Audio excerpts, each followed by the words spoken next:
Hi there, Alison here with another Cab Franc du jour. Today's wine is taking us to the region of Saumur, and we're looking at Étienne Bodet's 2020 Saumur Rouge Clos Durandière.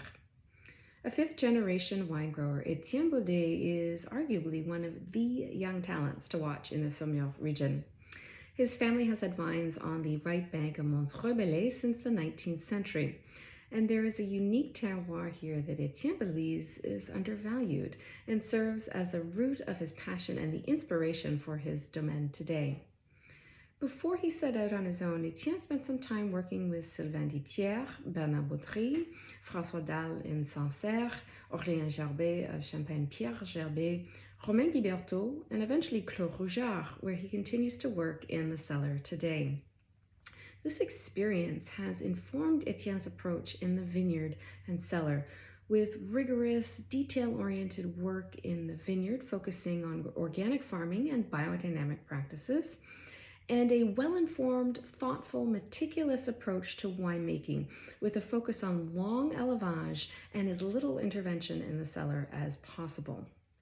Currently, Etienne is farming around 5.5 hectares of vines in Montreuil-Bellay. He has 3 hectares of Cabernet Franc vines and about 2.5 hectares of Chenin Blanc. And he launched his domaine with the 2020 vintage of Clos Durandière. And this is a single lieu-dit wine from a single parcel that has much sentimental value for Etienne, as it was planted in the year that he was born, and it was gifted to him from his family for his wedding back in 2015. He has since acquired another parcel of Cabernet Franc vines, the Clos de Vaudel, and this is just across the route from the domaine, a couple hundred meters away, but it is on a completely different terroir than the Clos Durandière. The first vintage of Clos de Vaudel was in 2023, and this wine will eventually be released in 2026. So today's wine and Etienne's story takes us to the commune of Montreuil-Bellay in the Saumur Rouge. And this commune is about 15 kilometers southwest of the village of Saumur and the Loire River. And climatically speaking, we have less of a moderating influence here from the Loire. So the commune in general will tend to see bud break a little bit earlier, and the growing season will be cooler and shorter compared to the communes and vineyards that are situated closer to the Loire River in the saumur-champigny AOP. Now, what is interesting about this particular area around Montreuil-Bellay, at least geologically speaking, is that this is where we find the Montreuil-Bellay Fault, which runs about 150 kilometers. And due to the tectonic activity that is taking place in this area over hundreds of millions of years, it has exposed a completely different bedrock and soils in this area. So across 4 communes in the Saumur region, namely Douai-en-Fontaine, Brossais, Voldenay, and Montreuil-Bellay, this is where we find a narrow band of Jurassic-era limestones and soils. And just like the Turonian tuffo-chalky soils of Chinon, saumur-champigny, Bourgueil, and Saint-Nicolas-de-Bourgueil, there is a lot of complexity to these Jurassic-era soils. However, unlike the Turonian tuffo-chalky soils of Chinon and these other appellations, I have not noticed the same patterns with respect to elevation and what soils we find where with regards to these Jurassic-era soils around Montreuil-Bellay. So the soil picture here is a little bit less easy to define. Now, looking at Montreuil-Bellay specifically, there are 2 viticultural areas in this commune, and they are flanked on either side of the Douai River, which is a tributary of the Loire that starts right around the village of Saumur. So on the left bank, or the west side of the Douai River, there's 2 main areas of soils. In the northern part of the left bank, we find very stony ancient alluvium. And then as we move south, closer to the border of Voldenay, this is where we find Jurassic limestones, specifically Bathonian limestones and silex.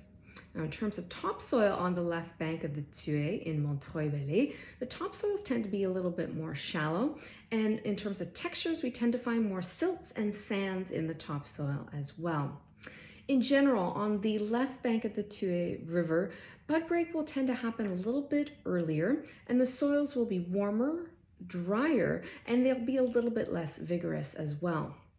Now on the right bank of the Tué River, the soil picture here is a little bit more complex to define because there is a lot of diversity and heterogeneity to the soils. Now this area is actually dominated by a different type of Jurassic limestone, and it dates to the Oxfordian period or Oxfordian age, and this is a marl, and marl has a slightly higher clay content in it than most limestones. Now, in addition to this, we will find little pockets of these very stony ancient alluvial soils, and then we'll also find some small pockets of the Bathonian limestones and silex as well here on the right bank of the Tué River. Now, in general, the topsoils across the right bank actually vary in depth. Sometimes we'll find shallower topsoils, sometimes we'll find a little bit deeper topsoils, but we will actually find a little bit more clay in the topsoils here on the right bank of the Tué River. And in general, on the right bank, we find that the bud break happens a little bit on the later side, and then the soils in general will be cooler, they'll have higher water reserves, and they can be a little bit more vigorous in places as well. Now, drilling down to the parcels for Clos Durandière. This is actually from a true walled clos at the family's chateau on the right bank of Montreuil-Bellay. And the parcel is about 1.3 hectares, and the vines were planted in 1983 by Massal selection. Now, while we are on the right bank of the Tué River, we do find a sliver of the Bathonian limestone here, and this limestone has a higher iron oxide content in it. In terms of topsoil in Etienne's parcels, we have 30 to 60 centimeters of topsoil, and there's some pockets that are a bit more clayey and some pockets that have a bit more sandy silt loam texture to them. But in general, we're dealing with shallower soils, and then we hit that Jurassic limestone right after that. And the topsoils are also a bit more on the stonier side as well. Now, from a winemaking perspective, the fruit for this wine is all hand harvested, and it is all hand sorted as well. And Etienne will leave, I should say, about 10 to 30% whole cluster for his fermentation. The rest is destemmed, and the fermentation takes place in stainless steel with indigenous yeast. And the maximum fermentation temperature typically hits about 26 degrees Celsius. Now, in terms of extractive techniques, for the 2020 vintage, Etienne did some punch downs in the second third of the post-fermentation maceration, but he did tell me that now he only does maceration through infusion for the duration of the fermentation and post-fermentation maceration.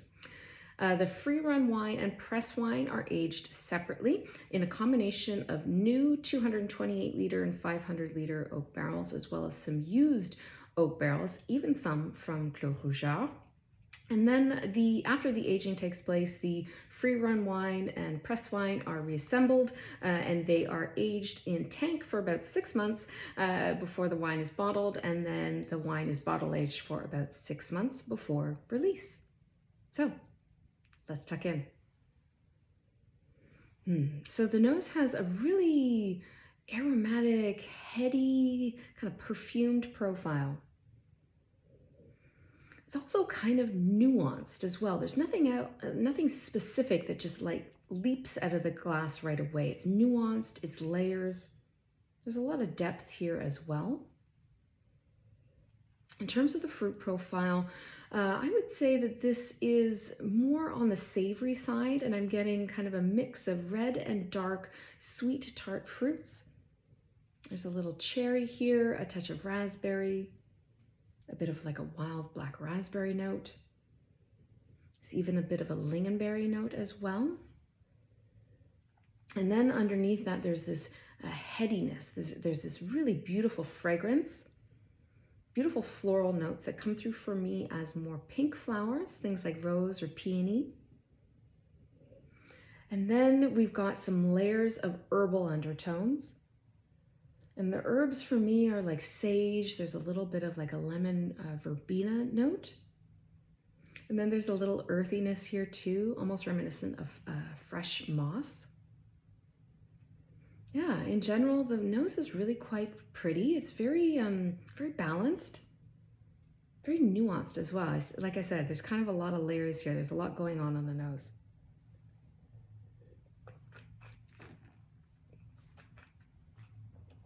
On the palate, those same fruits come through as they did on the nose.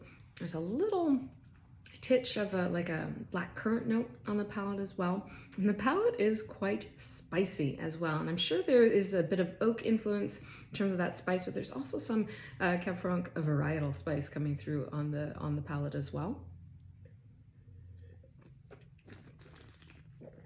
So the spice profile is like kind of classic baking spices like clove, allspice, there's a bit of nutmeg here. And then kind of in the background is a little subtle black pepper note. And it's not like pungent black pepper, it's like one of these more discreet, I know there's different varieties of black pepper out there in the world, so it's almost a more refined black pepper note as well on the palate.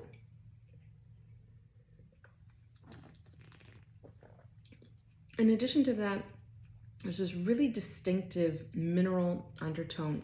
It's kind of like iodine, but it's also like as if you had two rocks and you kind of knock them together and you get that kind of almost flintiness, if you will, but it's almost like two rocks that have been kind of hit together a number of times. So you almost get that kind of warmth and then that stony character as well, which is really, really interesting. The acidity is sprightly, it's very energetic, it's very persistent.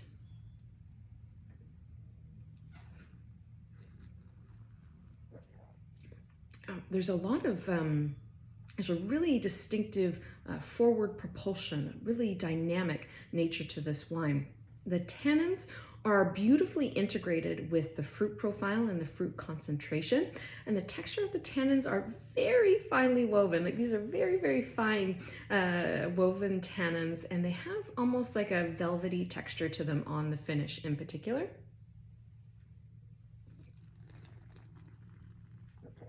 The wine is medium bodied, it's linear, it's focused. It's taut, there's a lot of tension here. And the fruit is actually, while there is tension and that verticality to this wine, there's a beautiful sucrosity in the middle as well, which is really quite lovely. Overall, this wine is really, it's really contemplative. It's very refined. It has a lot of nuance to it, a lot of subtlety, as I kind of alluded to at the beginning. Like this whole wine from beginning to end is all about almost mystery in a way. It's haunting. It has just this wonderful kind of very soft, subtle, like there's a lot going on, but nothing is kind of like leaping out and kind of grabbing your attention. It kind of captures you in a very intimate sort of way, which is really, really lovely. Now, I tasted this wine actually from barrel with Etienne back in the spring of 2022. And that was my first time meeting Etienne, and we spent some time in the vineyard and tasted through a number of barrels. So it was a very exciting moment for me because I had a number of vineyards tell me that kind of he was one of the ones that needed some attention as far as my own work with Cabernet Franc and to spend a bit of time with. So I was thrilled to have had the chance to have visited him a couple of years ago and taste this wine from barrel. And now here we are, I'm seeing the final iteration of this wine in terms of what it's like in bottle. And this wine is impressive. Etienne's devotion to his vineyard, to his work in the cellar is, it's second to none. Like you can sense his passion for his soils. You can sense all of this when you talk to him. And, I have to say, I get that it's early days for Etienne and his work in Montreuil-Bellay with his vineyards, but I have to say, I'm impressive. The proof is in the pudding, as the expression goes. The wines are excellent. And this is a domain that I will definitely be following very closely in the years and decades to come. And it is definitely one to put on your radar. Now, the production is on the smaller side, but Etienne has some very good partners in the export markets in the US and Canada and elsewhere in the world. So hopefully folks can track this one down and give it a try for themselves. And if you do get a chance to try this wine, let me know what you thought of it in the comments below. And of course, as always, I will be back again soon with another wine. Cheers.